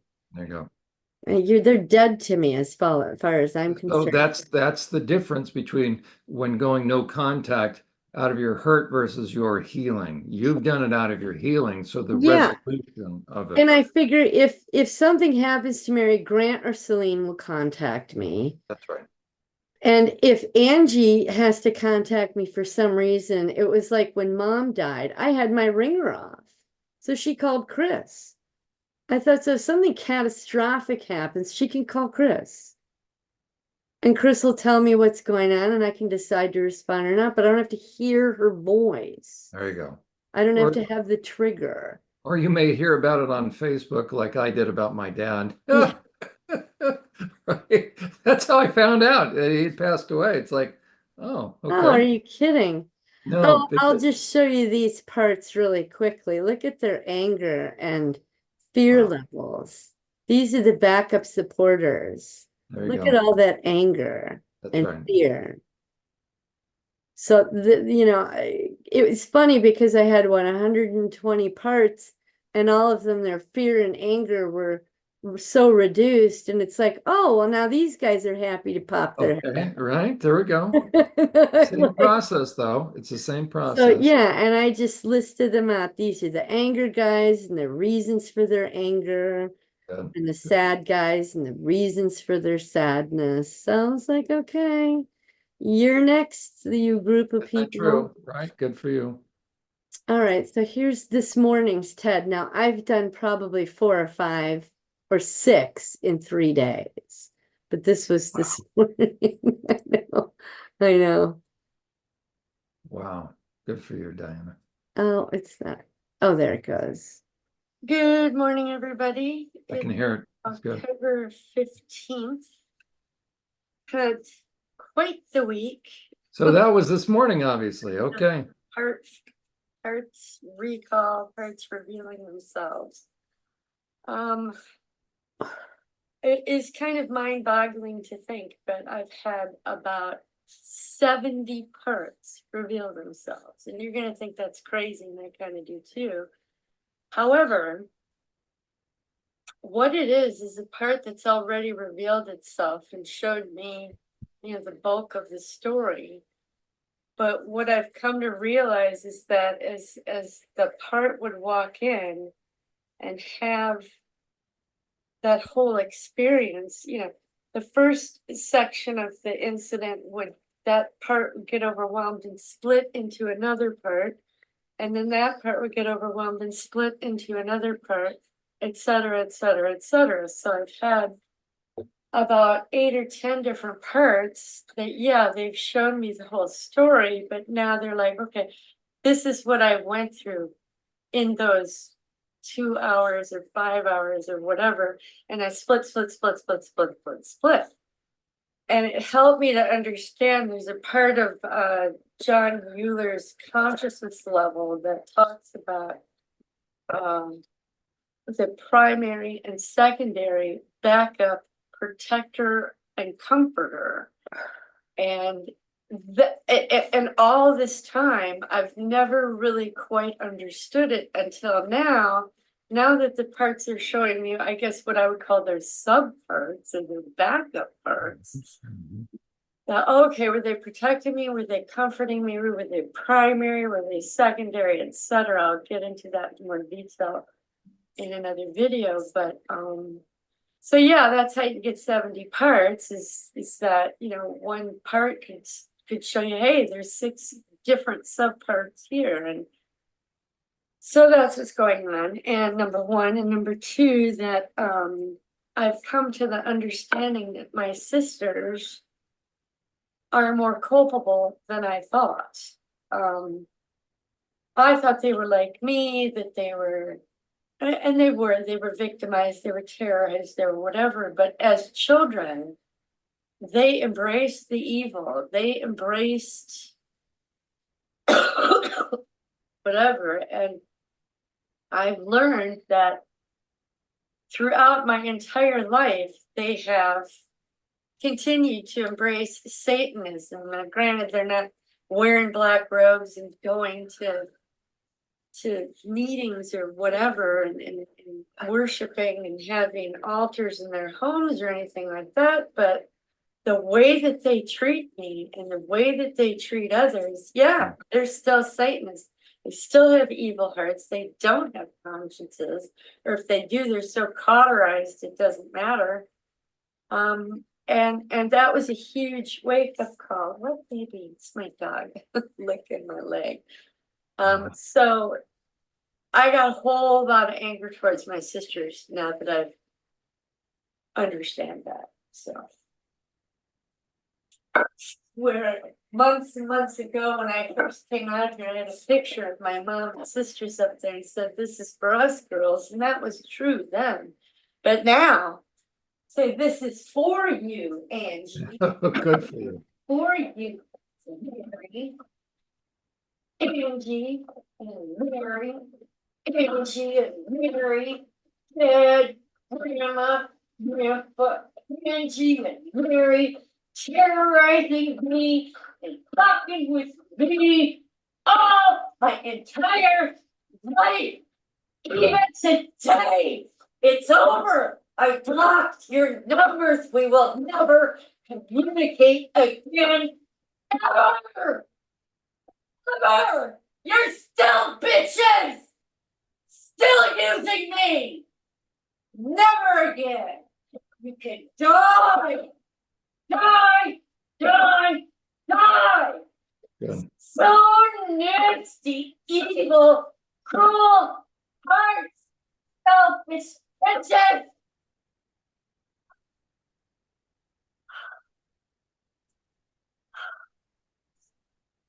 I mean, my whole life I've made excuses for them. I couldn't face what was right in front of me.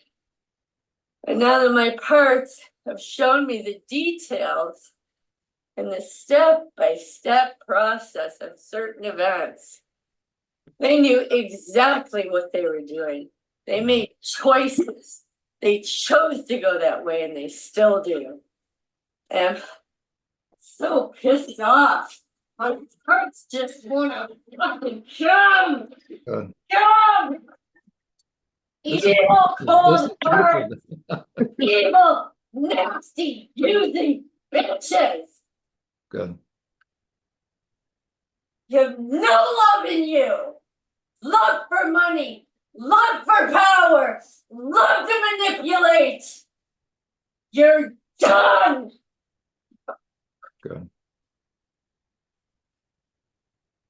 Never again. You will never use me again. Ever. You're Good. never gonna manipulate me. You're never gonna fool me. You're never gonna belittle me. Never again. Evil bitches.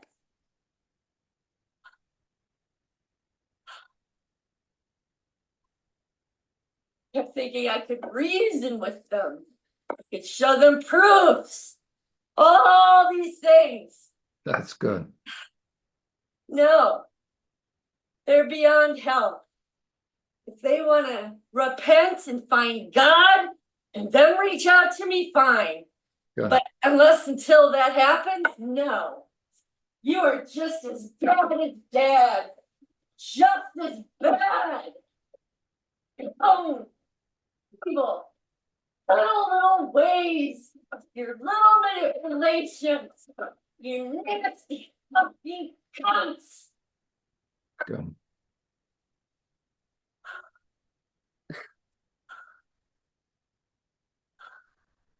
every step of the way. My whole life. My whole fucking life. No wonder I was always so confused. Fucking bitches. Good. Feel it right now. Get a migraine for months. Migraines forever for the pain you have caused. Good. God, Good. you fucking bitches. Die!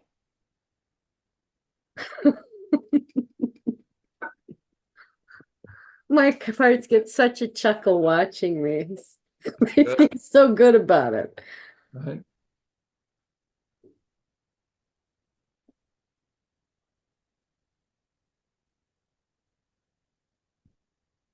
I know y'all will think that this is evil or cruel or awful, but I know it's not.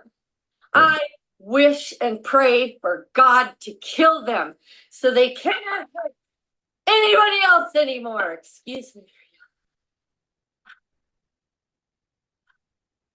There is forgiveness, yes, but I have learned that in the Bible it says forgiveness only comes when that perpetrator comes to you with an apology Spot and on. repents and makes it right.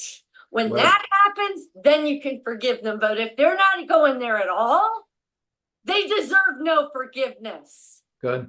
It's in God's hands, but I have every right to wish you fucking dead. May Good. God kill you swiftly, punish you swiftly.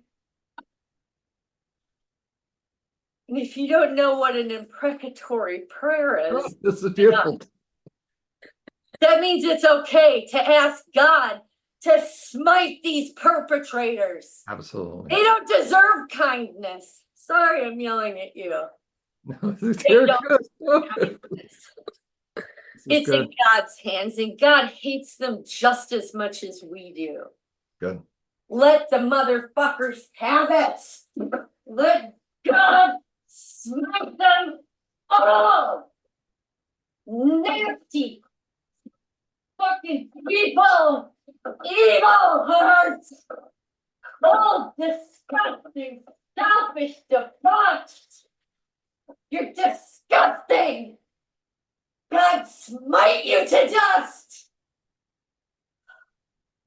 as swiftly as possible. All was- of you on the planet. And Satan, you can fucking die too. I dare you to fuck with me. Ever. God will smite you. That was such healing at a very deep level. I did have this little thing called my parts emotion levels. 5 categories: numb, angry, fearful or terrified, sad or in despair, and then there's peace and happiness. And these new parts have a lot of anger and a lot of terror and a lot of despair. So I knew I had to get out here and work it out. So But if I hadn't filled out those as I go levels along with first, my I would have had journals, no they're idea. showing me my charts and graphs and Yeah. how I Yeah. give my parts existence, and then I give them a new life. And in doing that, I give a health checklist. And on there, I find out what their emotional levels are, just in those 5 categories. And it changes over time as you work on TED. So anyhow, thanks for listening. I think I'm good. That was just this morning. Lightening up. Anyhow, God bless you all. Thanks for coming along on my journey with me. And watching me lose it in so many different ways, but you got to go there. You got to go there to get it out of you and heal. So anyway, I love you all. Have a great day. And see you next time. Bye. That was beautiful. Yeah.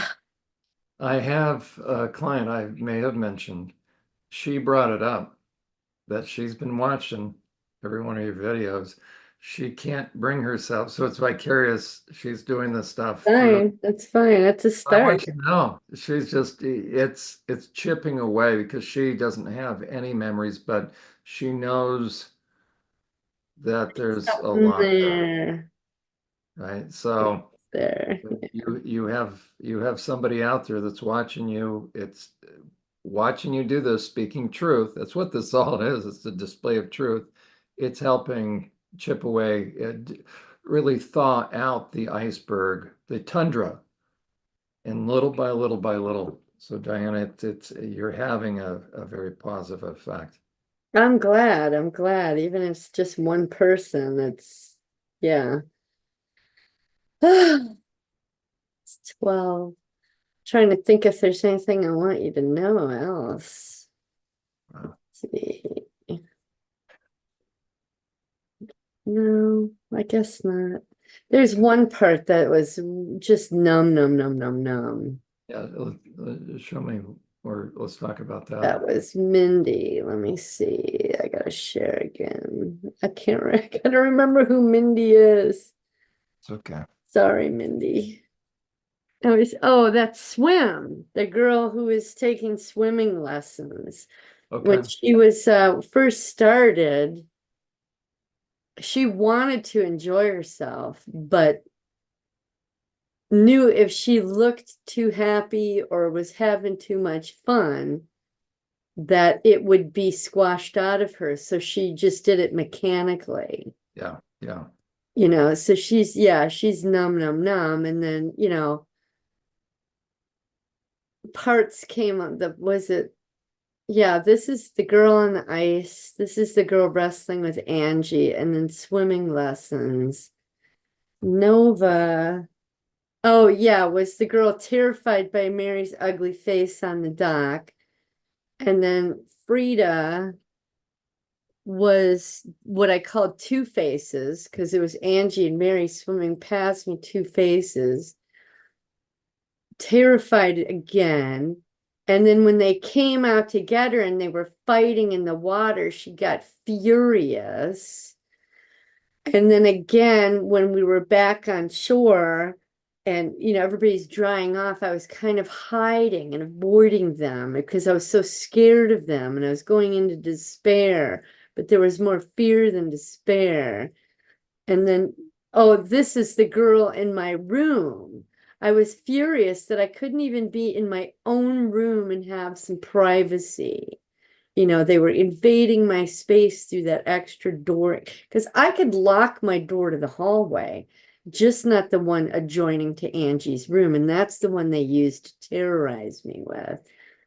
And then Robin, it was where they were both laughing at me, and I was trying to do my exercises and ignore them, but I was scared of what they were going to do and upset and sad because I couldn't have my own space. Same thing with Rita, where they were calling me a weirdo. Oh my, I don't have the love of my sisters, and I'm scared of my sisters. And then, this was Caroline. The shot made her numb. And she was also in despair at how awful life was, So, and then these are the splits off of the bestiality rape, when the doctor comes and I think what is it? Who is Daisy? Oh, the doctor came. And then he stitched me up. Well, he gave me a shot and it numbed me out for the stitches. And then after that, they put ointment on me, not immediately after, but part of the aftercare was either him or my mom or my dad putting ointment on me and it being incredibly painful. And so I was fearful and angry, not wanting this ointment on me. And, Quinn is, oh yeah, this was James freaked out about seeing the electrical currents when they wanted me to kill the cat. And Foster was with the frenzy of voices, he's just scared, scared, scared. And then Drew is him screaming, do it, and I'm in despair. I don't want to kill the kitty, but I'm so fucking scared not to. And then actually doing it, I used anger to do it. That's right. And smash the cat up. And then Yuck was having to disembowel it and being angry about that I had to do it at all, and sad about having to kill this beautiful creature. And then Winter was seeing Dad wink at Angie and Mary as they unshackled themselves. I didn't understand. I was so numb. I couldn't see what was right in front of me. But now that I'm not, a lot of the other parts are not numb, I think this is going to probably move into, well, actually it already is. Yeah. That was part of that. So those were the parts that just these like 20 or 25. I still have 41 more to go. Just to put in my paperwork and figure out where they're at and what's going on. But yeah, so it's been quite a journey for sure. And that's just 3 days. Like, unbelievable. Well, I have not heard back from Emma. I don't know if you have. No, I keep watching for her channel and it's all premieres that are popping up. So they're pre-programmed. It's when I don't see any premieres come up anymore, I'm gonna know. Well, I've got just get this vibe, her and Gray either went underground or are in jeopardy. I don't know. I think Gray would be smart enough to get him underground. I hope. Well, we'll continue to trust that at the right I've time. been praying for her every single night for both of them. But no, not a whisper since I think it was the 25th. So that makes it 20 days now. 20 days. Or it might have been the 23rd. Because we were supposed to interview on the 4th. So that was the Wednesday before that Friday. It's the last communication I got from her. Okay. Well, we'll also trust that at the right time, because now you've uncovered another major chunk or on that chart right now. Yeah, it was the backup people. And how crucial is that? So you now have more. So when they More to share with her, yeah. I'm so just worried about her because what they're both doing is really important. yeah, It's like, your attacks are coming from online, you know what I mean, and discrediting you and all that. But for them to just disappear, which is what I think is going on, that means they're in physical danger. So, yeah, I'm worried about that. So, well, why don't we pray, and I'll pray for them as well. yeah. So, and thank you that Diana and I can still work together. And first of all, thank you for her diligence. Lord, even when she at times doesn't feel like doing this, she still has nose to the grindstone, so to speak, and here she is. So thank you for helping her connect with all these secondary parts that are still just as important, but we now see the role that they played. Lord, thank you for all the parts, their willingness to sacrifice themselves for Diana. So continue to help them know that they are appreciated, that Diana obviously would not be alive without them. Lord, thank you for preserving her, for bringing her through all that she has come through and will or been through, and then we'll trust that this is just the beginning as far as her ability to help expose the darkness and to support and to help facilitate the healing. Lord, of those that have been through so much. Thank you also for helping her see the culpability of her sisters. And Lord, we turn them over to you. And if you can open their eyes, that's fine. But if not, if their hearts are steeped in self, then Lord, we just trust the imprecatory prayers. Lord, thank you for your heart of justice. We also pray for Emma and Gray for their protection. Lord, continue to draw them to yourself, number one, but also keep them safe from the literal attacks of the enemy, because they are exposing the darkness. So help them to be safe and help them to be able to reach out, help her to be able to reach out when the time is right. Lord, thank you also for the work you're doing in Chris, in his life, in his heart. So continue to draw him to yourself so that he can experience the healing that you have for him. And we'll trust that whatever the future holds, Lord, this is going to be a very integral part of the key to help survivors heal. I trust you're going to continue to help heal, help her heal from what she's been through. And we'll trust that as the time is right, that she'll be able to watch Diana and her healing process, so that also is going to be able to experience the healing. And so we trust that you're going to continue to oversee what Kate is putting together toward healing so many. So Lord, thank you. Thank you for your grace. And we'll just continue to move forward. Lord, we'll trust that you'll be ever present in our sessions to gain insight and continue to help Diana during the day figure out more puzzle pieces. So thank you for her diligence. In Jesus' name, amen. Thank you. Hey, well, you're doing a good job. Thank you. Tremendous job. Tremendous job. Mind blowing. All of it. Mind clearing. Healing. Yeah. All right. Well, bless you on your journey with your crazies. I hope that's going along well. I'm still behind the scenes. It just keeps expanding. That's my challenge, to find that balance. But I'll tell you what, when this thing is finished. So anyways, that's kind of the latest. Great. It'll work. It's going to be great. I'll be watching it on the edge of my seat. But again, right now, it's probably about 9 parts. I literally, with all the about 23 hours worth. Holy cow. Wow. But well, it's necessary. I mean, if that's the way God's leading you to do it, then it will silence them forever.